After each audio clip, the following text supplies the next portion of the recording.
জাহান্নামে যত শাস্তি আছে সবচেয়ে নরমাল, সবচেয়ে আরামদায়ক শাস্তি হবে বিশ্বনবীর চাচা আবু তালেবের শাস্তি। কারণ আবু তালেব যদিও ঈমান আনে নাই, কিন্তু বিশ্বনবীরে ভালোবেসেছে। ওইটার জন্য কিছু গ্র্যাটিস আছে না নাই? ওইটার জন্য সেও জাহান্নামে যাবে, কিন্তু সবচাইতে হালকা শাস্তি পাবে আবু তালেব। কি শাস্তি?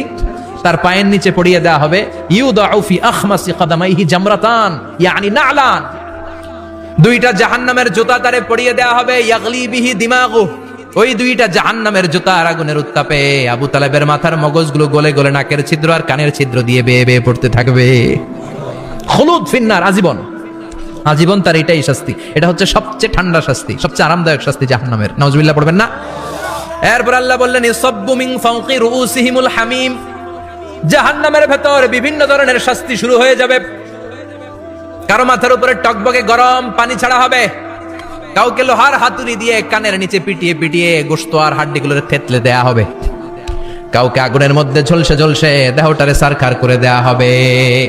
কুল্লামা নাদিজাত জুলুদুহুম বাদদালনাহুম জুলুদান গায়রাহা লিয়াযুকুল আযাব, আগুনে পুড়তে পুড়তে যতবার মানুষের চামড়াগুলো পুড়ে সারখার হয়ে যাবে, রব্বুল আলামিন আবার নতুন করে জাহান্নামীদের গায়ের চামড়াগুলো নতুন করে তৈরি করে দিবে, লিয়াযুকুল আযাব, যাতে করে বেশি করে জাহান্নামের কঠিন শাস্তি আর ভোগ করতে পারে।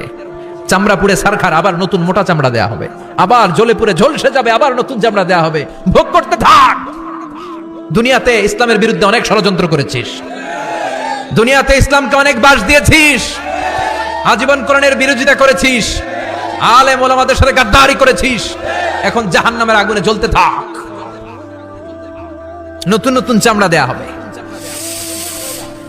জ্বলতে জ্বলতে ছারখার হয়ে যাবে, চিৎকার দিয়ে বলবে আর পারি না, খাবার দাও, আর পারি না, ক্ষুধার জ্বালায় অস্থির। জান্নাতের যেমনি চমৎকার চমৎকার খাবার দেয়া হয়েছে, জাহান্নামেও খাবার আছে না নাই? আছে, তবে মজার খাবার না। কোরআন সাক্ষী দেয় জাহান্নামীদের খাবার হলো দুইটা, একটা হলো দরি আর একটা হলো যাকুম। লাইসা লাহুম তুআমুন ইল্লা মিন দরি লা ইউসমিনু ওয়া লা ইউগনি মিন জু, এমন খাবার দেয়া হবে যেটার নাম হবে দরিয়া, ওটা খাওয়াও যায় না, গিলাও যায় না, প্রচন্ড গরম, ক্ষুধার চোটে জাহান্নামের ওইটাই খাবে। খাবার নাম টু যাকুম তাখরুজু মিন আসলিল জাহিম, জাহান্নামের অতল গহ্বরে আগুনের ছোঁয়া লাগে এক ধরনের গাছ হয়, কাঁটাযুক্ত দুর্গন্ধযুক্ত একটা গাছ, এটার নাম যাকুম। জেনে রাখবেন কি নাম? যাকুম। বিষ্ণু বললেন তিরমিজির বর্ণনায়, লাউ কাতরাতাম মিনাজ যাকুম কুতিরাত ফিদ দুনিয়া, যাকুমের একটা টুকরা যদি আল্লাহ দুনিয়াতে ফেলে, লা আফসাদাত মা আইশ, পুরো দুনিয়াটা দুর্গন্ধে সয়লাব হয়ে যাবে। পুরো দুনিয়ার মানুষগুলো যাকুমের গন্ধে ওই জায়গায় শেষ, পুরো দুনিয়াটা নষ্ট হয়ে যাবে। ওই কাঁটাযুক্ত যাকুম তাদেরকে দেয়া হবে, ক্ষুধার চোটে যাকুমই খাইতে শুরু করবে। কাঁটাযুক্ত গরম দুর্গন্ধযুক্ত যাকুম গলার মাঝখানে কাঁটা বিঁধে যাবে, আহা, খেতেও পারবে না, গিলতেও পারবে না। এবার কয় পানি দাও, কি দাও? জান্নাতে জান্নাতীদের জন্য কয় ধরনের পানির ঝর্ণা ছিল? জাহান্নামীদের জন্য 4 ধরনের ঝর্ণা আছে। একটার নাম হলো হামিম, মানে ফুটন্ত গরম পানির ঝর্ণা। 2 নম্বরে হলো গসাক, মানে বমি, গসাক মানে কি? 3 নম্বরে হলো গিসলিন, দুর্গন্ধযুক্ত রক্ত আর পুজ। ফোড়া হয় না পায়ে? আপনাদের হয় না? না, বাইরাতে হয়নি ফোড়া? ফোড়ার ভেতর থেকে কি বের হয়? চাপলে কি বের হয়? এই দুর্গন্ধযুক্ত রক্ত আর পুজরে আরবিতে বলে গিসলিন। 4 নম্বরে হচ্ছে মোহল, পোড়া তেল, খা। লা ইয়াযুকুনা ফিহা বারদান ওয়ালা শারাবা ইল্লা হামিমান ওয়া গাস, ফুটন্ত টকবগে গরম পানি ছাড়া কোনো পানি নাই, দুর্গন্ধযুক্ত বমি ছাড়া কোনো পানি নাই, দুর্গন্ধযুক্ত রক্ত আর পুজ ছাড়া কোনো পানি নাই, পোড়া তেল ছাড়া কোনো পানি।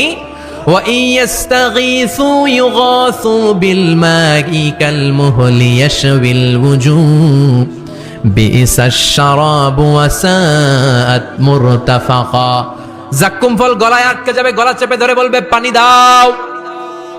সামনে বিশাল বড় বড় পাত্র দিয়ে গসাক, দুর্গন্ধযুক্ত রক্ত, পুজ আর বমি, পোড়া তেল দেয়া হবে, দাউ দাউ করে এগুলো থেকে আগুন জ্বলবে। তৃষ্ণার চোটে এগুলোই খেতে চাইবে।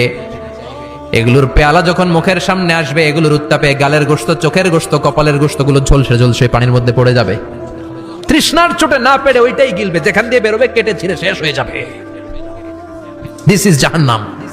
আমরা এই জাহান্নাম থেকে পানাহ চাই, চিল্লায় বলেন ঠিক কিনা? ওইদিকে জান্নাতে চলছে আরাম আর আরাম, আর এদিকে জাহান্নামে চলতেছে ব্যারাম আর ব্যারাম, মাইর আর মাইর, আইজো মাইর, কাইলো মাইর, একটাও মাটিতে পড়বে না, সব পড়বে কই? সব পড়বে পিঠে। ঠিক এই মুহূর্তে আল্লাহ একটা লাইভ অনুষ্ঠান করবেন। কি করবে? লাইভ, বুঝতে পারছেন? সরাসরি সম্প্রচার, মানে জান্নাতীরা কি অবস্থায় আছে আল্লাহ একটু লাইভ দেখাবেন জাহান্নামীদেরকে, ওদের কষ্ট আফসোসটা আরেকটু বাড়িয়ে দেওয়ার জন্য। আল্লাহ বলবেন, ও জাহান্নামীরা, সরাসরি সম্প্রচার হচ্ছে, জান্নাতে কি হচ্ছে দেখে নে, সরাসরি কথা বল, জান্নাতের ওয়্যারলেসের মাধ্যমে কথা বল, কোনো তার লাগবে না, ওয়্যারলেস কথা বল, সরাসরি সম্প্রচার হবে অনুষ্ঠান। ও মিয়া, অনেক ভাই জাহান্নামে থাকবে, ওর বাবা, ওর আরেক ভাই থাকবে জান্নাতে, এরকম আছে না নাই? অনেক বাবা থাকবে জান্নাতে, ছেলে আছে জাহান্নামে, আছে না নাই? অনেক মা হবে জাহান্নামী কিন্তু মেয়ে জান্নাতে আছে, আছে না নাই?